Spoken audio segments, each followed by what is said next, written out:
ಇನ್ನು ಚಿತ್ರದುರ್ಗದಲ್ಲಿ ಭಾರಿ ಮಳೆಯಾಗಿದೆ, ಮನೆಗೆ ನೀರು ನುಗ್ಗಿದೆ. ಮನೆಯಿಂದ ನೀರು ಹೊರಹಾಕೋದಕ್ಕೆ ಜನ ಹರಸಾಹಸ ಪಟ್ಟಿದ್ದಾರೆ. ಮದ್ದೇರು ಗ್ರಾಮದಲ್ಲಿ ಮಳೆಯಿಂದ ಅವಾಂತರ ಸೃಷ್ಟಿಯಾಗಿದೆ. ದವಸ ಧಾನ್ಯ ನೀರು ಪಾಲಾಗಿದೆ. ಮನೆ ಕುಸಿಯುವ ಭೀತಿಯಲ್ಲಿ ಅಲ್ಲಿನ ನಿವಾಸಿಗಳಿದ್ದಾರೆ.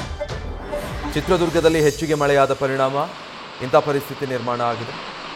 ನಿರಂತರ ಮಳೆಯಾಗಿದ್ದರಿಂದ ನಗರ ಪ್ರದೇಶಗಳಲ್ಲಿ ಮನೆಗಳಿಗೆಲ್ಲ ನೀರು ನುಗ್ಗಿದೆ.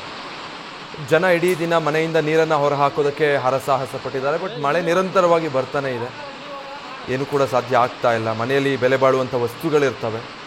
ಬಹುತೇಕ ಮನೆ ಒಳಗೆಲ್ಲ ನೀರು ನುಗ್ಗಿರೋದ್ರಿಂದ ಈ ರೀತಿ ಹಲವಾರು ವಸ್ತುಗಳು ನೀರು ಪಾಲಾಗಿದೆ.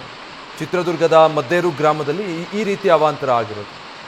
ಮನೆಯಲ್ಲಿ ದವಸ ಧಾನ್ಯಗಳಿತ್ತು, ಅದೆಲ್ಲವೂ ನೀರು ಪಾಲಾಗಿದೆ.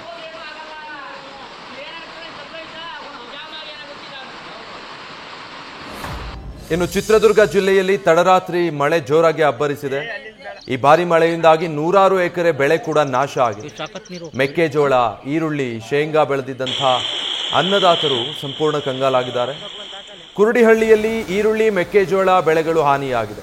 ರಾಜಣ್ಣ ಅನ್ನೋರಿಗೆ ಸೇರಿದಂಥ 9 ಎಕರೆ ಬೆಳೆ ಸಂಪೂರ್ಣವಾಗಿ ಹಾಳಾಗಿದೆ. ಮತ್ತೊಂದು ಕಡೆ ಮಳೆಗೆ ಕೆರೆ ಕಟ್ಟೆಗಳು ಸಂಪೂರ್ಣವಾಗಿ ಭರ್ತಿಯಾಗಿದೆ.